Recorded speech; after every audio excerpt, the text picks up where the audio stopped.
Bonjour à toutes et tous et bienvenue ce soir dans les locaux d'Albin Michel, où nous accueillons Bernard Werber pour la sortie de son nouveau thriller, La Diagonale des Reines. Ce soir, 8 joueurs vont affronter l'auteur dans un combat d'échecs. Le jeu est retransmis en direct, donc n'hésitez pas à poser vos commentaires, n'hésitez pas à poser vos questions, n'hésitez pas à commenter la partie en direct et n'hésitez pas à donner des conseils à Bernard qui affrontera seul ces 8 joueurs. Avant de commencer, quand même, présentation du livre et présentation de Monsieur Werber. Je suis pas sûre que ce soit utile, mais tout de même, bonjour. Bonsoir. Alors, est-ce qu'il y a encore des gens qui vous connaissent pas? Et si oui, quand vous les rencontrez, comment vous présentez? Comme un type normal. La plupart des gens me connaissent pas et c'est très très bien comme ça aussi. Comment me présenter? Je suis un écrivain. Je suis je suis vivant, on tourne ces images. Et qu'est-ce que je pourrais dire encore? Je suis sur la planète Terre et je viens vous parler des échecs. Voilà, à peu près. Très bien. Je vois pas ce que tu peux rajouter de plus. Alors, petit synopsis de La Diagonale des Reines. Donc, dans La Diagonale des Reines, on suit 2 femmes, Nicole et Monica, sur quasiment un demi-siècle. On les suit de 71 à 45, de 1971 à 2045. Du côté des Blancs, on a Nicole O'Connor, qui était une jeune femme qui ne supporte pas la solitude et qui, elle, joue plutôt collectif. Et du côté des Noirs, on a Monica McIntyre, qui ne supporte pas les autres et qui, elle, joue plutôt individuel. Bien sûr, tout ceci est un prétexte. Les 2 jeunes femmes vont se livrer une partie d'échecs grandeur nature. On va parler géopolitique, on va parler terrorisme, on va parler espionnage. Ça se passe sur des fonds de guerre et ça se passe par le prisme de ces 2 femmes. Est-ce que j'ai oublié quelque chose? Non, c'est impec. Okay. Alors, on aurait pu croire que l'idée vous était venue par cette envie de parler géopolitique à travers les yeux de ces 2 femmes, mais vous dites dans les remerciements du livre que l'idée vous est venue par une anecdote que vous a confiée un ami. Est-ce que vous pouvez nous en dire un petit peu plus? C'est un ami qui n'a pas de bras et pas de jambes, qui s'est retrouvé à la station Châtelet, et il y a un mouvement de foule, et ce mouvement de foule a failli le renverser, il a failli être piétiné. Et au moins, il m'a raconté ça. En fait, il était extrêmement choqué par cette situation. Et c'est peut-être une capacité d'écrivain. Au moment où on me raconte une histoire, c'est comme si je la vivais. Et je me suis dit, c'est vraiment une manière terrible de mourir, juste écrasé par les autres. Et je suis allé rechercher tous les moments où il y a eu des bousculades qui ont abouti à des morts de gens. Et en fait, il y en a eu beaucoup.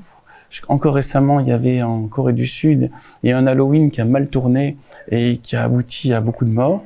Je me suis dit, c'est quand même une manière bizarre. C'est-à-dire, c'est personne qui vous en veut, c'est juste vous êtes là au mauvais moment.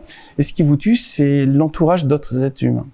Donc, cette réflexion sur la foule, sur les mouvements de foule, qui m'a fait penser qu'il y avait 2 manières de vivre. C'est au milieu de la foule ou seul. Et qu'en général, ceux qui vivent seuls ne supportent pas les foules. Et ceux qui vivent en foule ne supportent pas d'être seuls. Et à partir de là, j'ai trouvé la meilleure manière d'illustrer cette vision, qui est le jeu d'échecs. Puisque le jeu d'échecs, il y a 2 manières de jouer. J'allais dire avec les pions, qui consiste à faire une ligne qui étouffe l'autre, c'est donc avec la foule. Et l'autre manière de jouer, c'est avec la dame, parce que la dame, c'est la pièce la plus puissante. C'est celle qui peut circuler partout, qui peut surprendre, et c'est aussi la pièce... c'est la pièce qu'il faut à tout prix préserver. D'ailleurs, c'est marrant que c'est bien la preuve que le jeu d'échecs est un jeu féministe. La pièce la plus puissante n'est pas le roi, mais est la dame.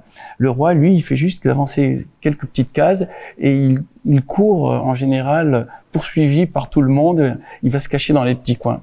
Donc c'est pas l'image qu'on a du chevalier ou du combattant. Le chevalier combattant, c'est la dame.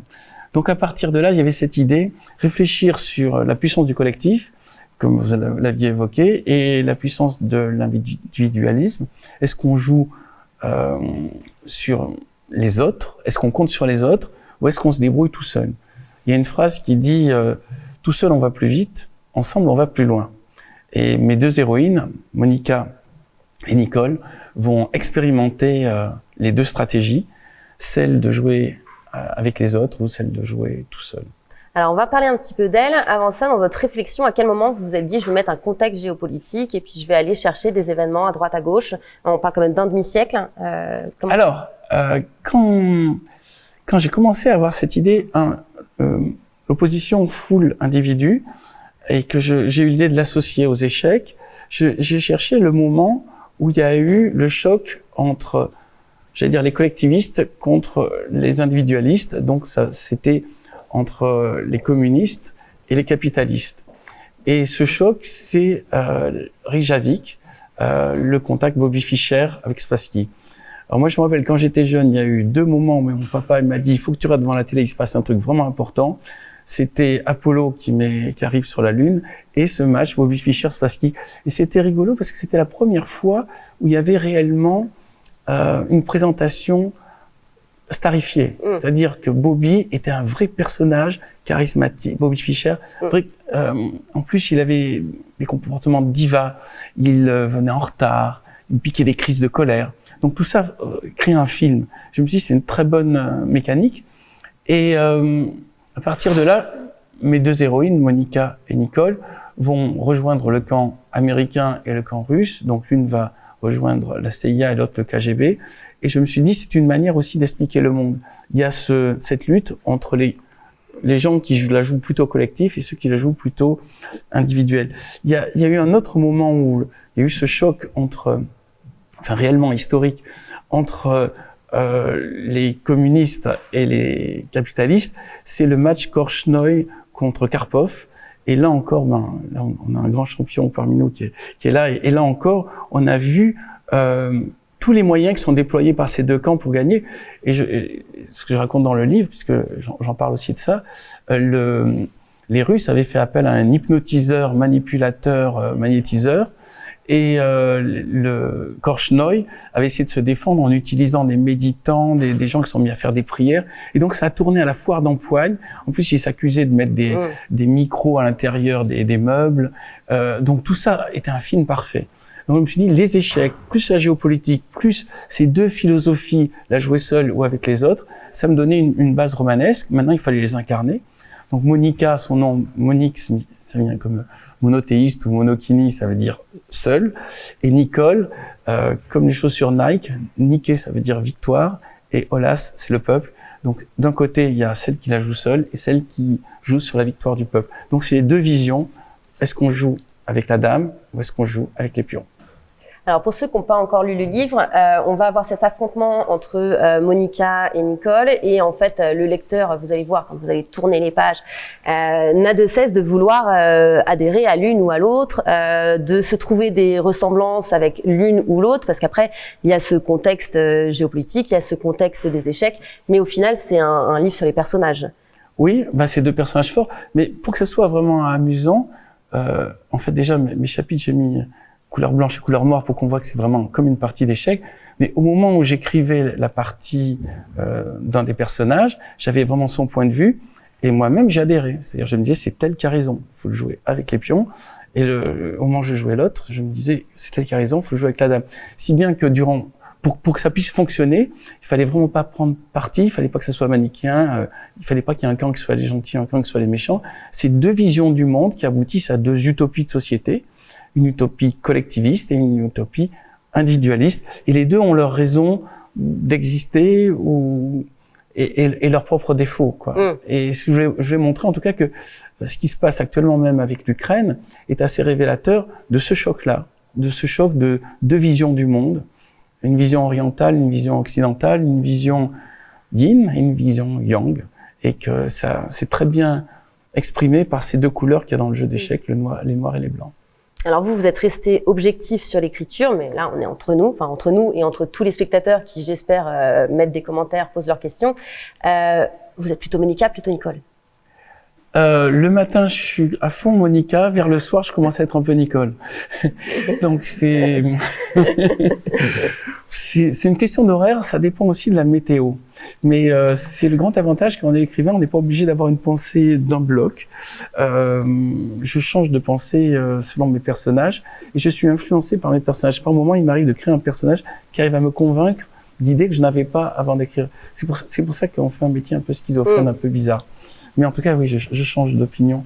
Mais le matin, je suis obligé d'être un peu Monica, c'est-à-dire un peu individualiste, parce que je suis seul en train d'écrire.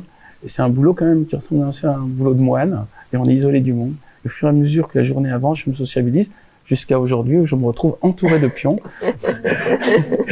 Et j'espère arriver à être à la hauteur du défi qui est proposé. D'accord. Est-ce que vous pensez qu'il y a des gens qui sont full Monica ou full Nicole à longueur de journée? Et s'ils existent vraiment, ça fait un peu froid dans le dos, non? Non, parce que c'est des visions du monde. Il faut qu'il y ait des visions du monde diversifiées. Ce qui serait problématique, c'est s'il y avait que des Monica ou que des Nicole, qu'un côté yin ou qu'un côté yang. L'équilibre se fait vraiment par les deux énergies féminines et masculines, orientales et occidentales. Et il faut que ces deux énergies soient équilibrées pour que le monde aille bien. Et pour qu'il y ait aussi un suspense de type romanesque. Ce qui se passe actuellement dans l'actualité, ce que je suis tout le temps, c'est quand même un feuilleton géopolitique dans lequel on ne sait pas qui va gagner. Donc, du coup, on a envie chaque fois de savoir le dernier épisode. Très bien.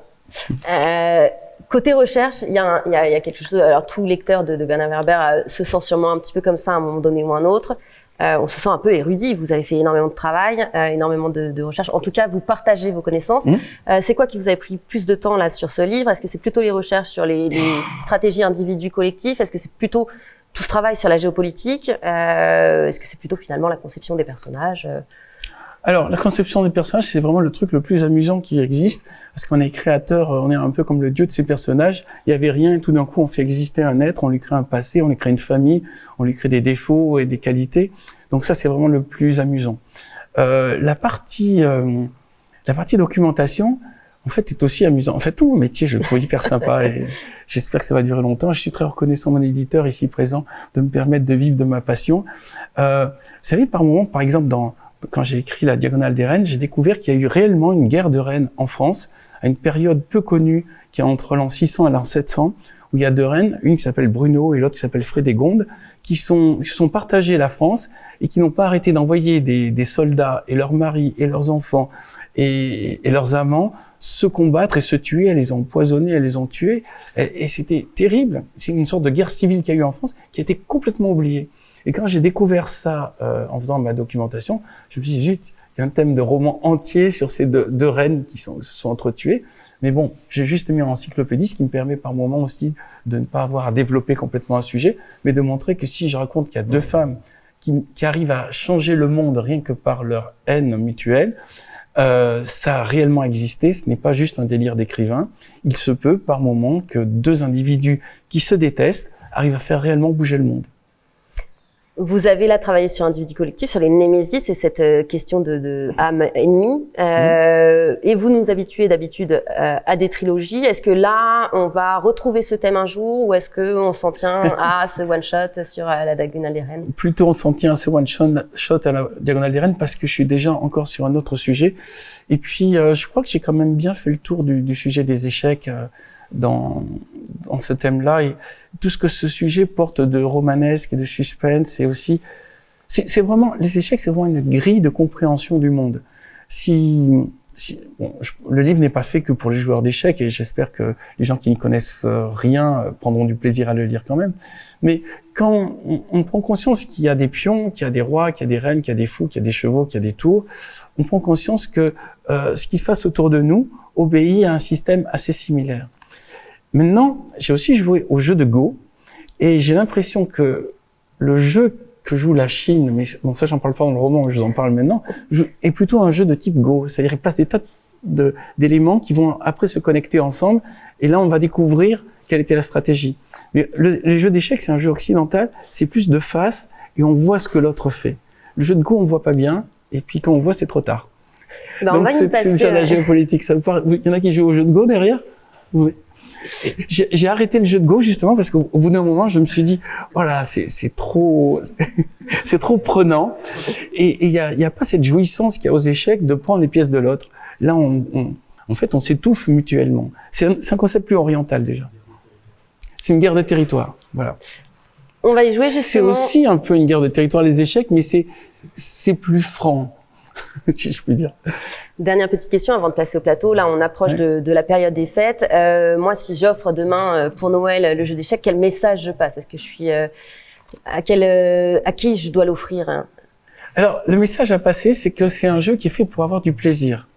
S'il y a l'idée que c'est un jeu dans lequel on va faire la guerre et si on échoue, c'est grave, ça marche pas. Je crois que si on doit le présenter à quelqu'un qui ne sait pas jouer, on doit lui dire c'est une sorte de danse avec des pièces, et ce qu'il faut faire, c'est essayer de se surprendre.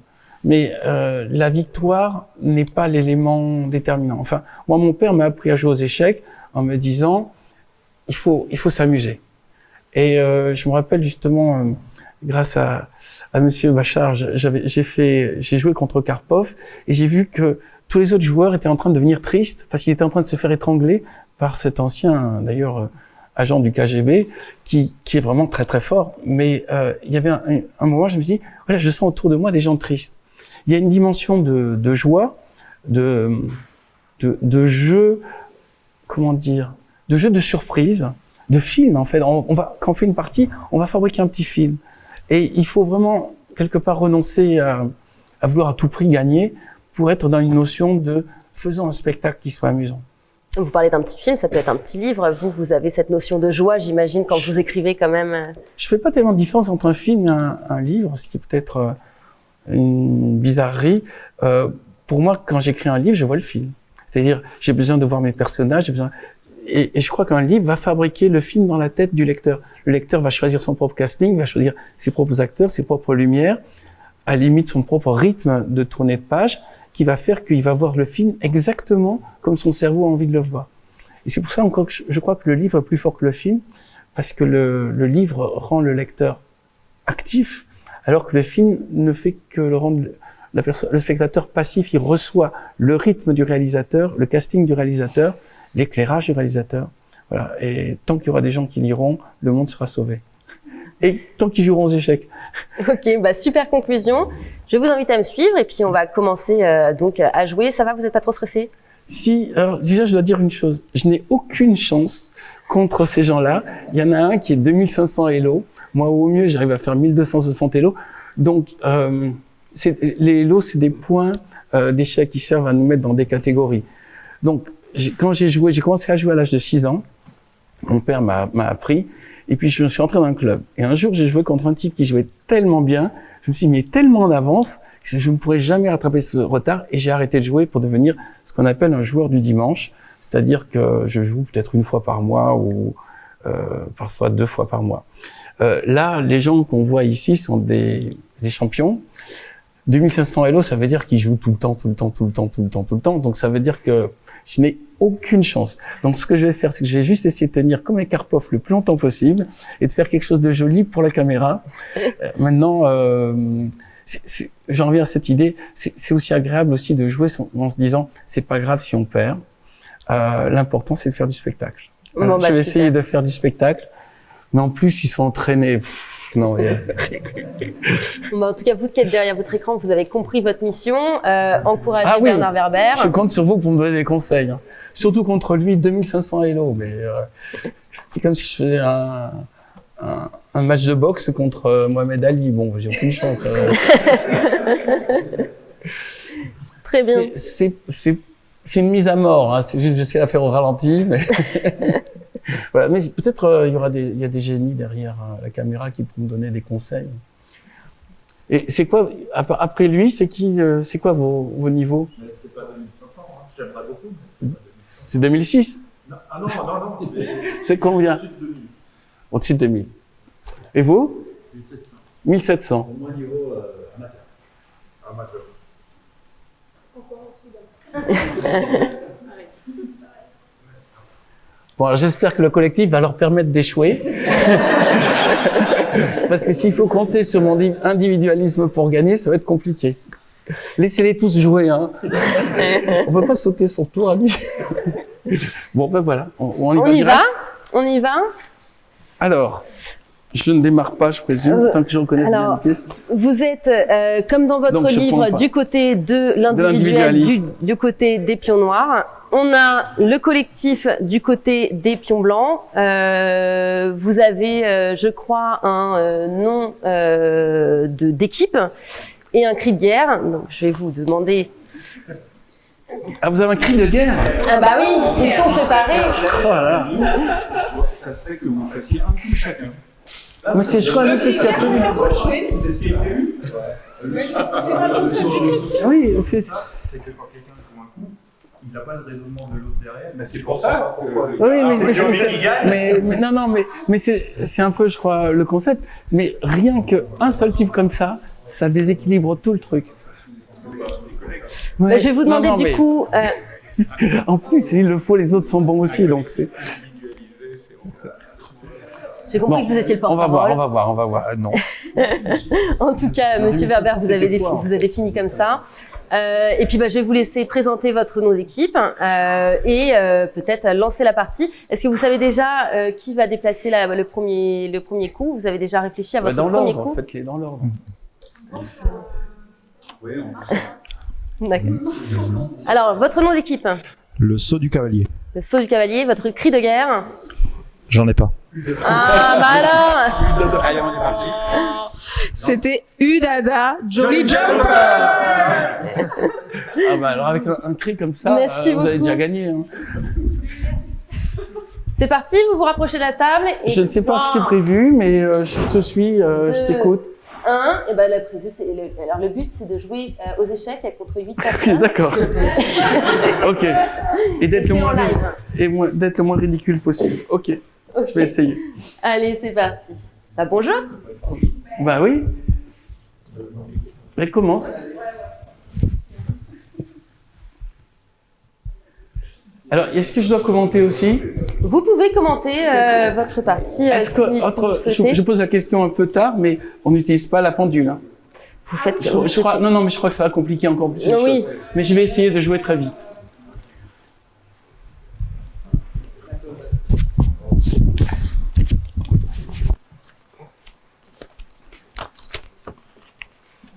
Ah oui, c'est à moi de jouer. On va parler au monsieur au pull rouge.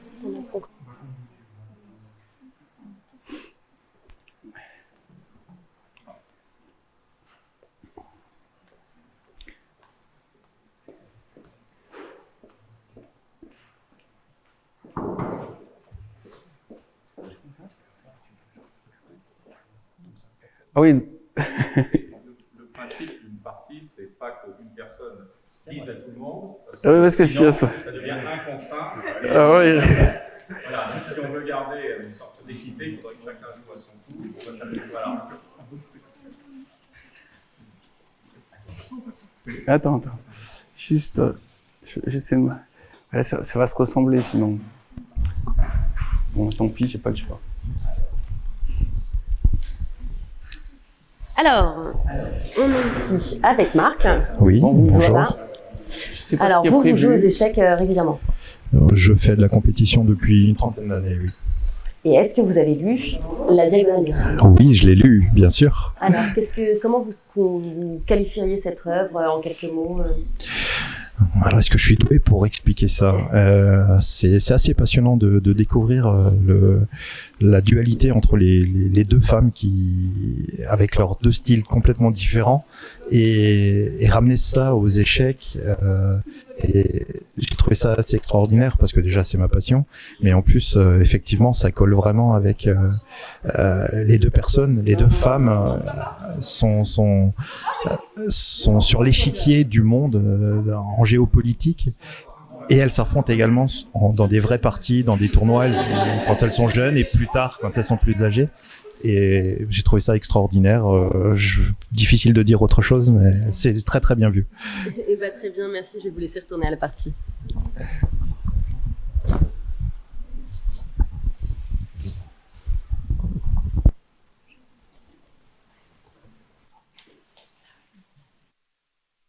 Ça s'appelle comment, juste par curiosité, ce qu'on vient de faire? C'est un nom. Parce qu'une italienne, partie des deux cavaliers. Une italienne, ouverture italienne, c'est ça? Philidor le fout devant. Philidor à cause de ça? Ouais, mais le fou est derrière. D'accord. Partie des deux cavaliers. Parce qu'il- C'est où la caméra? Elle est là? Il y en a partout. Mais si je veux commenter, je m'adresse à quelle caméra? Celle-ci? Bon.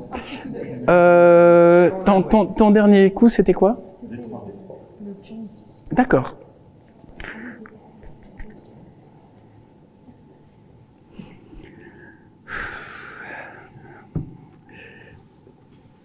Jusqu'ici, c'est assez... Comment dire? C'est un peu un miroir. Il faut savoir une chose, c'est que dans les miroirs, celui qui a les blancs est avantagé.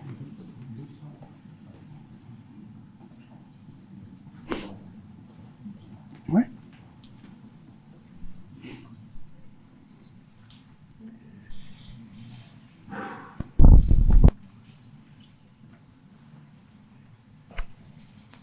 Je tentais de faire ça. Qui c'est qui joue après? Lui donnez pas de conseils. Ah ouais, d'accord, c'est vrai.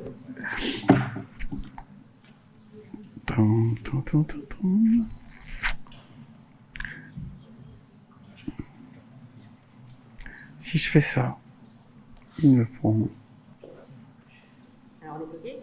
Non, c'est pas ça, c'est que non, mais les deux jeux sont exactement pareils, donc j'essaie de débloquer le truc, mais ça va me coûter un sacrifice.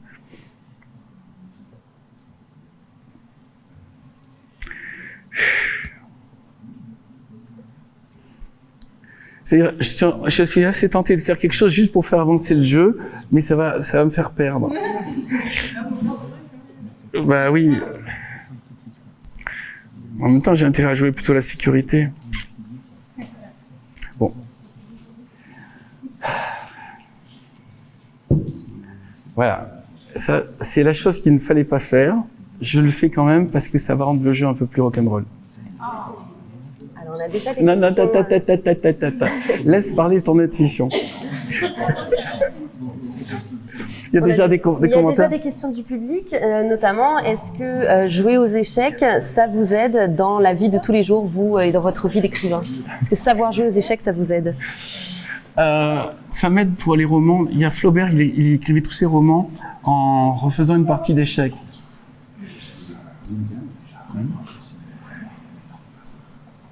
En fait, tu as le choix entre prendre mon fou ou pas prendre mon fou. Maintenant, moi, je serai à ta place, je prendrai le fou. Voilà. Donc la première pièce est prise, hein. J'annonce Voilà. pour les spectateurs, la première pièce est prise. Pardon, je ne prends pas mes pièces. Et la seconde pièce est prise, donc c'est une pièce côté blanc, une pièce côté noir. Je précise que ce qu'on fait là a dû être fait 10 000 fois. C'est un démarrage assez classique, non? Et donc Bachar sait déjà tout ce qui va se passer après.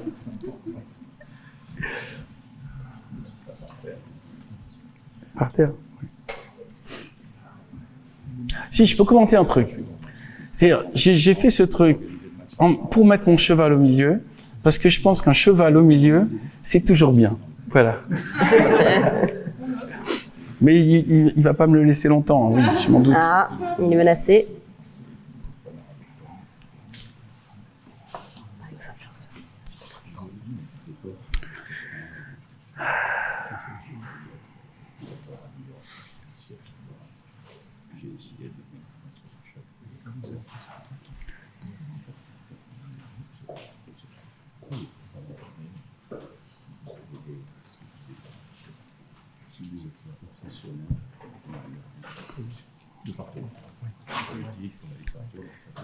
Alors on passe de 2000 à 1700. Oui, je crois.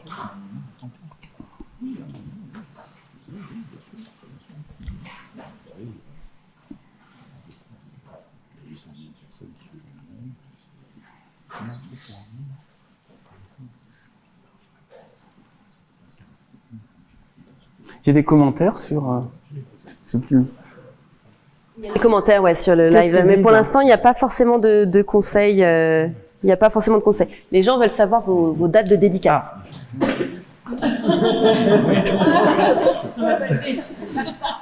C'est sympa. Donc, ce pion. Ah ouais, ça c'est ce truc...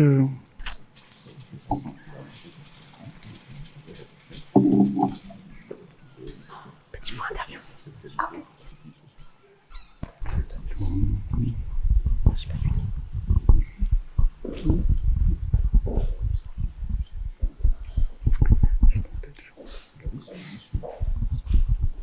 Alors, je suis avec Morgane. C'est ça. Et du coup, Morgane, vous êtes, vous, une lectrice de Bernard Werber? Oui, alors surtout la saga des Thanatonautes et tout ce qui s'ensuit. Incroyable. On avance sur les dieux grecs, tout ça. Enfin, c'est... En fait, ce qui est bien, c'est qu'on est dans un univers comment dire, astral en fait, de voyage astral, je dirais. Et ça devient une science et ça devient réel. Et on est dans un monde un peu rêve lucide, quoi. Hein. Tout est possible. On a Zeus. Ouais, mais là, c'est trop tard. On rencontre Zeus à la fin. Enfin, c'est vraiment le rêve. C'est bien. Lisez-le. Lisez-les tous. Alors là, ce qu'on a dit un petit peu sur la Diagonale des Reines, ça vous a donné envie de le lire? Surtout, ce que j'aime bien, c'est le côté métaphorique qu'on a. J'étais pas forcément au courant en lisant le résumé et tout ça de tout ce qu'il y avait derrière, notamment la guerre, etc. Enfin, il y a des choses assez profondes et c'est plutôt philosophique comme tous ces livres, hein, faut dire la vérité.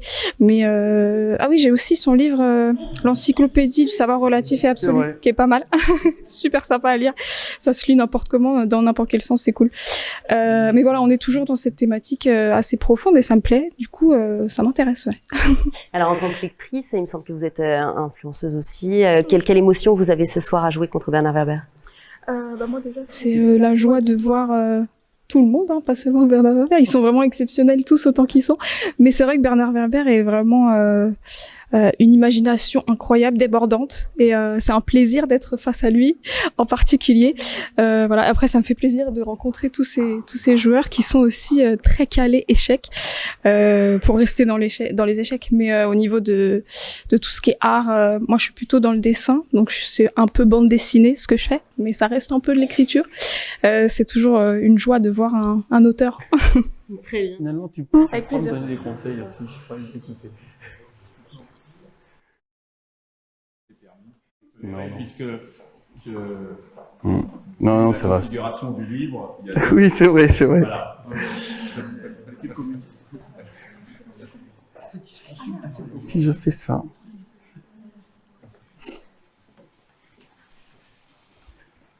Est-ce qu'on peut ranger cet objet?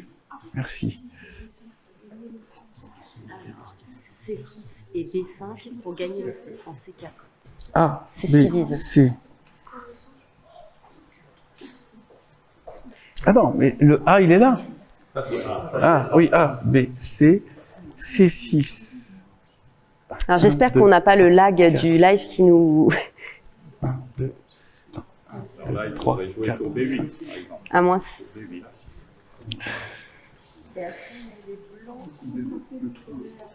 Tout. Ah oui, mais on donne pas de conseils aux blancs ici, hein. Attention. C'est ici? Mais pas B8, c'est B7. Non, mais là, c'est B7, c'est pas B. C'est B8. Ça, c'est la 8. C'est la 8e rangée. Ici, c'est le 8e, le 7e, 6e, 5e, 4e, 3e, 2e, 1er rang. Attends, ça, c'est A, hein? Ça, c'est Ça, c'est B. Ah oui, d'accord. Ah oui, d'accord. Ok. Ça revient... Oui, ça revient vraiment à créer le cœur là-bas. Tout le monde veut prendre le fou. Tout le monde veut prendre le fou. Pourquoi vous l'avez dans la com, là? Là, je l'ai dans les commandes. Ah bon? Essayez de gagner le fou blanc en C4 avec A6 et B5. A, 6. Ah oui. A6. Et B. Caméra derrière. Non. Ah ouais, pas mal.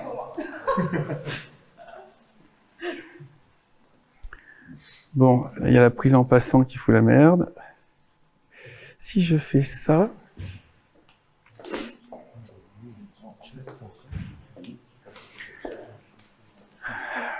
Il ne faut pas tout de suite le pousser. Quoi? Il ne faut pas le pousser immédiatement. Oui, je vois. Il vaut mieux prendre le cavalier avec le cavalier. Oui, Cavalier, tu prends le cavalier, déjà. tu es sûr que ça m'avantage? J'aime pas perdre les cavaliers. Ton cavalier prend le cavalier et Ouais, on va. voilà. J'aime pas perdre les cavaliers. Ah. Au moins... Ah oui, c'est vrai, les cavaliers et la dame, j'ai compris. Ouais, non, mais on s'en fout. Là, je vais...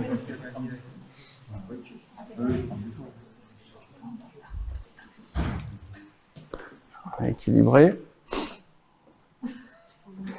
C'est du... J'ai l'impression que j'ai déjà fait ce genre de...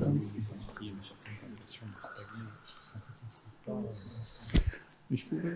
Cavalier en C7, c'est pas mal, c'est-à-dire revenir et attaquer le fou. Cavalier qui est en E6, il recule. il se met en diagonale entre la dame et la tour, sur la case C7. C7, c'est ça. C7, c'est là, et ça attaque le fou en D5. Ça permet de sortir un petit peu les pièces. Ça me fait quand même une attaque ici. J'aime pas trop. Et ensuite, ça permet de sortir le fou. Ça permet t'as de raison, sortir t'as le raison. fou ensuite.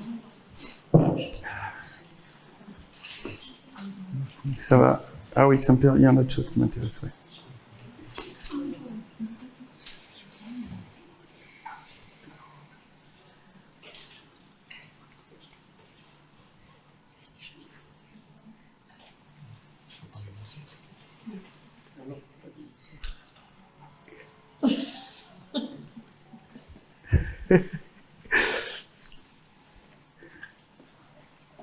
Ok. Là, ça m'a l'air jouable, non? B4. Et maintenant, il faut sortir le fou. Le fou, il faut sortir les pièces. Il y a le fou qui peut aller en E6 à la place du cavalier, là où était le cavalier. Ici, ouais. Comme ça, la dernière pièce mineure sort. Et là, on a une partie qui est, disons, à peu Équilibrée. près équilibrée. On reprend avec le cavalier. On n'est pas obligé. Non. Bon, je replace là. Et maintenant, le cavalier reprend. Absolument. Là, je replace. Et c'est une position qui est à peu près équilibrée. Si je dois m'exprimer, je m'exprime où? Quelle caméra? Celle-là?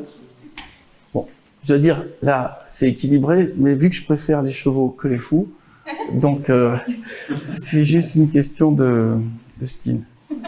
Alors là, ils viennent de jouer le pion, F3, F4. Ouais.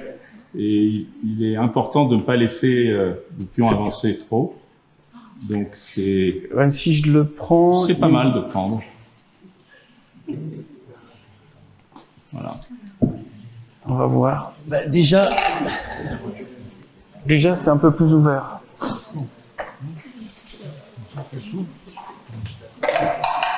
Je vais quand même garder mon cheval. Oui, le plus sage, c'est Je serais tenté de... presque d'échanger et de pousser le pion D5 très vite. De prendre le fou avec le cavalier. C'est le plus sage. Donc sa tour s'avance. Voilà, la tour reprend, c'est un échange. Et maintenant de pousser le pion D6, D5. Voilà. Et je reprends avec... Voilà, ça permet d'avoir une position à peu près équilibrée, quoi. Les blancs sont un petit peu mieux, mais...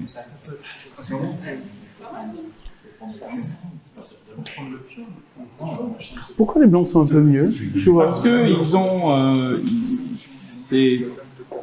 ils ont déjà la tour qui est sortie, ils vont avoir une petite, mais très peu, hein, c'est insignifiant comme avantage. Moi, je vois que ma citadelle, elle tient encore. Hein. Ah oui, elle tient, c'est sur ce qu'on dit comme citadelle, oui, bien sûr, ça tient. Donc je bloque pas. Bah, après, tu peux jouer son coup, mais pour moi, c'est un coup qui... Mais vas-y, c'est bien que tout le monde joue. Fais comme tu le sens. C'est bon aussi.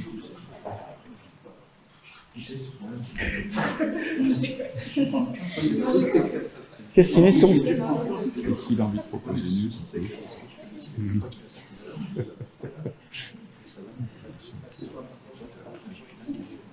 Oui, donc vous jouez sur chess.com. Nous, on a un site aussi. Non. Ah oui. Tu sais, c'est pas grave. Hein.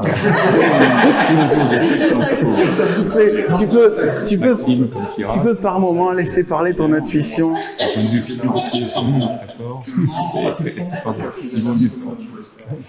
Eh oui, mais maintenant c'est bien fait. Alors, petite question. Ouais. Déjà, le public vous conseille de jouer un peu plus agressif, un peu plus Monica. Non, mais Donc là, on laisse tomber Nicole. qu'est-ce qu'il dit le public alors? De jouer un peu plus agressif. Après, il vous Non, conseille mais de je vais pas jouer agressif devant des gens que je ne connais pas. Dans lequel il y a des champions. Et une question plus sur votre métier d'écrivain. Est-ce que les titres de vos livres, vous les trouvez avant ou après? Après, ça dépend des bouquins. Ça dépend des bouquins. Je vous laisse à votre jeu. Ouais.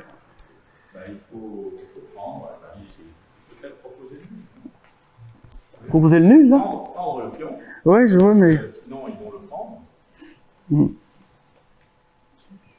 Attends, je regarde quand même. S'il attaque avec son truc, a priori, il l'a pas. Il va y avoir une position. Parce que la position est un peu égale. Sauf si vous avez envie de... Non, elle est devant la table. La marraine, elle est là, la tour, elle est là. Ça, c'est une tour. Mais laissez-la jouer dans son style. Ah. Sinon, ils vont gagner. Oh, c'est agaçant. Oui. Je vous demande de vous adresser un petit peu à la caméra. Oui. Vous avez lu.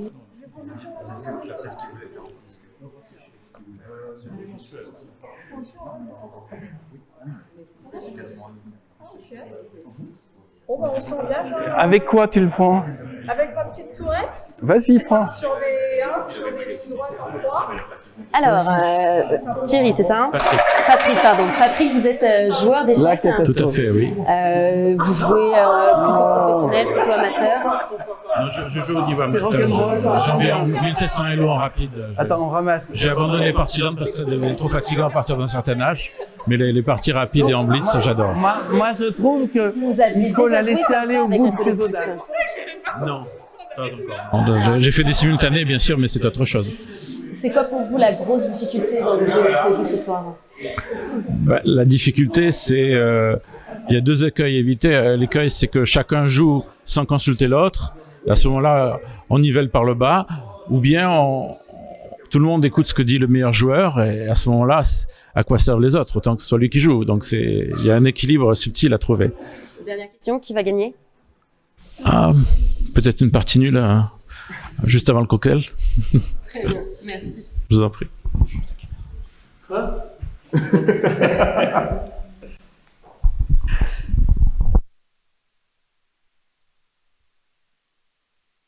Il peut y avoir aussi, par exemple... Ouais, mais... Écoute, ça part du principe que je veux faire bouger... Il y a F5, qui est un coup tentable. F5, qui attaque la suite.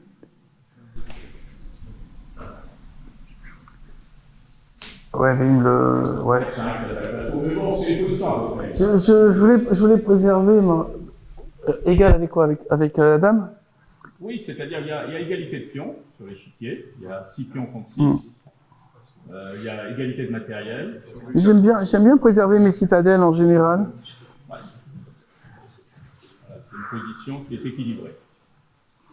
Tu veux dire que si je fais l'échange des dames, je suis pas trop perdant? Non, pas perdant du tout. Non, c'est pas perdant, mais il faut faire attention. C'est-à-dire que les blancs sont toujours un petit peu mieux, mais...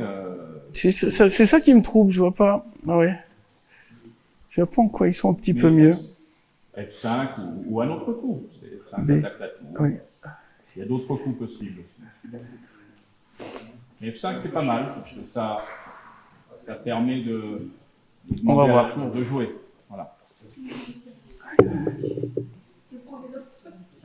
Allez-y. J'abandonne un instant. Voilà, je consolide. Je consolide. Maintenant, il y a un coup qui est...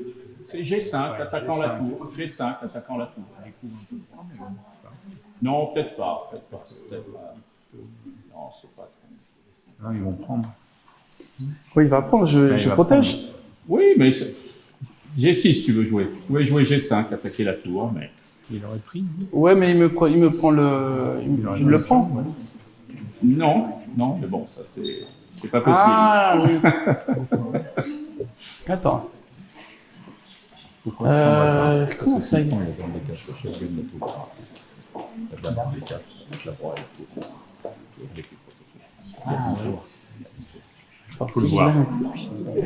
Si je le mets là. Je le disais tout à l'heure sur la tactique et la stratégie. Attendez, je réfléchis juste. On va pas s'emballer. C'est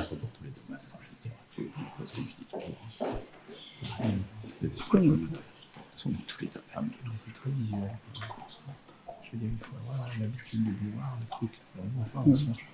C'est comme le peintre qui voit le musicien. Il faut s'habituer à ça. Quand on n'a pas trop l'habitude, je vois pas mon truc. Justement, le fait derrière. Non, je vois pas l'intérêt de G5. Je vois ici. G5, il me prend mon pion. Ouais, mais il y a une ruse après.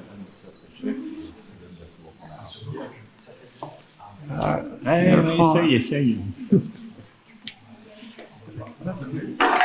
Mais ils prendront pas. Attends, je reconnais que c'est rock'n'roll. Mais j'aime bien. Il faut peut-être laisser jouer quelqu'un d'autre. Voilà. Hein, voir ce que ça donne. Il faut laisser jouer quelqu'un d'autre sans rien dire, là, pour voir ce que ça donne. Parce qu'en fait, on nous a demandé d'écouter la partie. Ah, d'accord. On peut faire nul. C'est ce qu'on voulait faire. Oui, on va jouer quand même. On peut faire nul. Pour voir, faire nul, c'est bien. C'est très très bien ça. Ah, si vous jouez avec la pendule, c'est plus. Il n'y a pas de caméra. Il l'a vu. C'est là où il faut prendre la caméra. Il est où? Ah oui. Il y a un niveau 2000. Il voit ces choses-là. C'est un bon niveau. Partie des 200 000 € français. Ah bon? Avec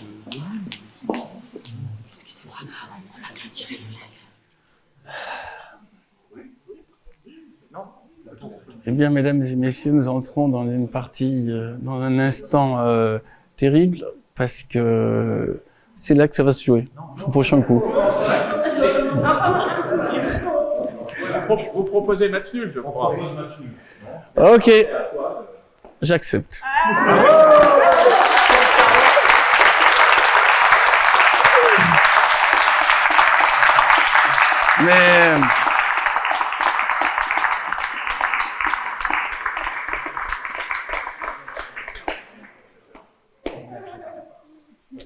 Mais c'est vrai que c'est rigolo comme finale. Alors, Monsieur Werber, Ouais. réaction à chaud. Qu'est-ce que ça vous a fait de jouer avec vos lecteurs? Évidemment. Non, c'était pas simple, hein, parce que il y a des champions. Bon, c'est toujours un plaisir de jouer avec eux, mais c'était très diversifié comme niveau. Après, il faut arriver à s'équilibrer par rapport. Non, la situation, je crois qu'ils en ont pris un moment pour commenter le truc, mais il y avait un coup très très original qui a été proposé au final, et on ne saura jamais ce que ça aurait pu donner. C'est amusant. Mais j'espère qu'il y aura des commentaires sur. Il y a eu de nombreux commentaires déjà. Beaucoup de personnes se demandent quand sont vos prochaines dédicaces et si vous allez faire une tournée en toute la France et si, ce sera possible de jouer aux échecs avec vous. C'est sur le site. Ça sera sur le site et Albin Michel et sur mon Facebook et sur le site bernardwerber.com. Je suis très content de ne pas avoir perdu et j'étais persuadé que qu'il n'y avait aucune chance contre autant de joueurs et surtout des joueurs de tel niveau. Mais ils sont encore là-dedans, hein. Ils sont encore en train de commenter. Non, il y avait vraiment une trouvaille là. Il y avait vraiment une trouvaille. Vous vous êtes senti comment quand on jouait? Plutôt Nicole, plutôt Monica Ah non, mais je joue pas de manière générale. Je vais pas jouer agressif contre des gens que je ne connais pas. D'accord. Mon idée, c'est de ne pas me laisser défoncer, mais en tout cas, je ne vais pas prendre de risques. Donc là, il y avait juste sur ce dernier coup, sur ce pion en G5, qui était un peu plus, comment dire, rock'n'roll que ce que j'avais fait au début. Sinon, j'essaie toujours de préserver ma citadelle et de sécuriser mes arrières. Est-ce que vous allez, quand vous allez rentrer chez vous, regarder le replay de l'émission et essayer de dire « Ah, j'aurais dû faire ça !» Non, non, ce qui aurait été plus rigolo, c'est que chacun joue à sa manière à chaque tour, mais ça aurait été déséquilibré. Donc ça, c'est bien que c'est comme ça. Non, là, j'ai pas fait d'erreur, mais j'ai pas fait non plus de grands jolis coups. C'était le prix à payer pour la sécurité. Ça n'aurait pas été de toute manière le thème de votre roman qui est individu versus collectif. Vous vous êtes fait un petit peu aider quand même. Heureusement. Heureusement parce qu'ils se sont fait aider aussi. Et non, le niveau, si j'avais dû jouer contre le grand, là, il est vraiment trop fort. Hein. Je n'aurais pas pu tenir. Un dernier message à vos lecteurs avant qu'on coupe un petit peu la vidéo. Qu'est-ce que vous avez envie de leur dire? Qu'est-ce que je peux dire? Trouver, est-ce que vous êtes mieux seul ou accompagné? Et trouver, est-ce que... Si, je crois qu'il est important de se garder, quelle que soit son activité, des moments où on se retrouve. Et je crois que c'est important d'avoir des choses à se dire à soi-même. L'une des catastrophes, c'est quand on est seul et qu'on panique parce qu'on n'a rien à se dire. Il est important de cultiver son monde intérieur. L'écriture peut être un des moyens, c'est pour ça que des fois je donne des masterclass aussi. Mais si on est seul et que quand on est seul, on a tout de suite envie que quelqu'un vous parle ou d'être sur la télé ou d'écouter la radio, c'est qu'il y a un problème et voilà, c'est une force de ne pas avoir besoin d'être toujours entouré des autres. Et je me le dis parfois moi-même parce que moi-même, j'ai vraiment besoin tout le temps qu'il y ait un peu une animation. Regardez là. Ils sont encore excités par la partie là. Mais il joue encore et on filme encore. En tout cas, merci Bernard de nous avoir fait cet honneur de venir jouer contre vos lecteurs et contre les influenceurs. Et puis, on vous retrouve, on retrouve la Diagonale des Reines dans toutes les bonnes librairies. Oui. Et puis on vous dit à bientôt dans le festival. Merci d'avoir écouté d'avoir vu cette émission Facebook Live.